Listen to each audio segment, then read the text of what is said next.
Prabhas is back with a bang. ఎందుకు అలా అన్నాను అంటే సలార్ మూవీ వెళ్ళొచ్చాను. నేను ఎక్స్పెక్ట్ చేసింది ఏంటంటే మామూలుగా ట్రైలర్ చూసినప్పుడు కేజీఎఫ్ లాగే స్టోరీ ఉంటుందేమో, అంతా అలాగే అనిపిస్తుంది అని అనుకున్నా. బట్ కంప్లీట్గా డిఫరెంట్. మూవీ గురించి డీటెయిల్డ్గా మాట్లాడుకుందాం. Let's start. మూవీ స్టోరీ ఎలా అంటే మనకి ఒక కింగ్డమ్ అంటే లైక్ ఒక సిటీ ఉంటుంది, కాంజార్ అనే సిటీ. అక్కడ అందులోని మనకి పవర్ గురించి ఫైట్ అనేది ఉంటుంది. సో స్టోరీ అలా స్టార్ట్ అవుతుంది. అండ్ అంటే ఫ్రెండ్షిప్ గురించి స్టార్ట్ అవుతుంది. బట్ మిడిల్లో ట్విస్ట్, మనకి కొంచెం లిటిల్ బిట్ ఆఫ్ సస్పెన్స్.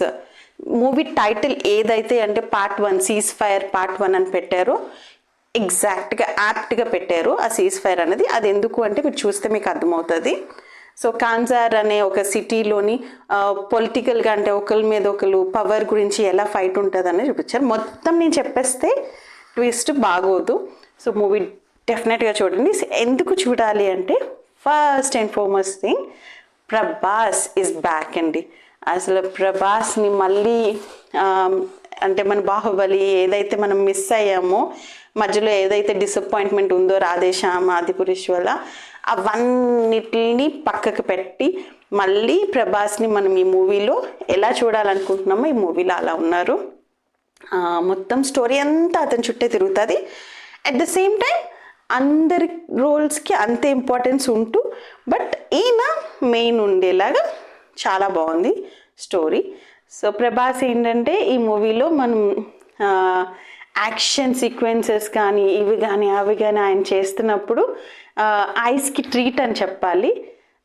అంటే మనం బాధపడ్డం ఏదో ఫేస్ పాడైంది ఇది అది, కానీ ఇందులో చూడాలి అసలు టోటల్గా అతను వస్తున్న ప్రతిసారి లైక్ స్క్రీన్ మీద ఆయన ఎంటర్ అవుతున్న ఎవ్రీ మినిట్ కూడా అందరూ ఎంజాయ్ చేశారు. విజల్స్, నేను కూడా షౌటింగ్, అది అంత బాగున్నారు. యాక్టింగ్ అయింది ఎప్పుడు అవసరమే. ప్రభాస్ చాలా బాగా చేస్తారు. డైలాగ్ డెలివరీ ఎంత బాగుంటుంది. ఆయన వాయిస్ ఎంత స్ట్రాంగ్గా వస్తుందంటే ఈచ్ అండ్ ఎవ్రీ డైలాగ్ మనకి అంటే ఇక్కడ గుచ్చుకున్నంత బాగా చెప్పారు. డైలాగ్స్ కూడా అందరం షౌట్ చేసాం మేము కూడా. చాలా బాగుంది. యాక్షన్ సీక్వెన్సెస్ అది కదా, ఆయన చూస్తే ఆయన కొట్టినట్టు ఉంటుంది. ఒకసారి ఇలా హ్యాండ్ ఇలా అంటే అన్నట్టుంది. అందుకే అంతే బాగా సూట్ అవుతుంది. అండ్ ఇందులో డైరెక్టర్ చాలా బాగా యూజ్ చేసుకున్నారు. సో ప్రశాంత్ నీల్ గారు ఎలాగా ప్రభాస్ని ఎలా చూపించాలని చాలా బాగా చూపించారు. అండ్ సినిమాటోగ్రఫీ సూపర్, అదిరిపోయింది. సెట్స్ కానీ అది మన సిటీ అంత హోల్ సిటీ మనకి చూపించారు కదా, ఆ సిటీని చూపించడం కానీ ఎవ్రీథింగ్, క్యారెక్టర్స్ అందరినీ, ఆ మేకప్స్ కానీ అందరికీ బాగా సూట్ అయ్యి, ప్రభాస్తో పాటు శృతి హాసన్ బాగానే చేశారు. బట్ పృథ్వీరాజ్ అండ్ ఈశ్వరీరావు వాళ్ళు కూడా చాలా బాగా చేశారు. జగపతి బాబు గారు ఉన్నారు. అండ్ ఝాన్సీ, అందరు రోల్స్ చాలా బాగున్నాయి.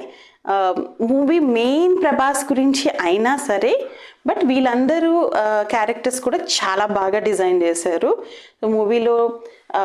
ఇంకా మనకి మ్యూజిక్ గురించి వస్తే, మ్యూజిక్ కూడా చాలా బాగుంది. లైక్ ఎలాగైతే కేజీఎఫ్లో మనం మ్యూజిక్ మూవీతో పాటు ఎంత బాగుందో అనిపిస్తుందో, ఇందులో కూడా అందులోని 2-3 సాంగ్స్ అయితే మాత్రం చాలా ఆసమ్గా ఉన్నాయి.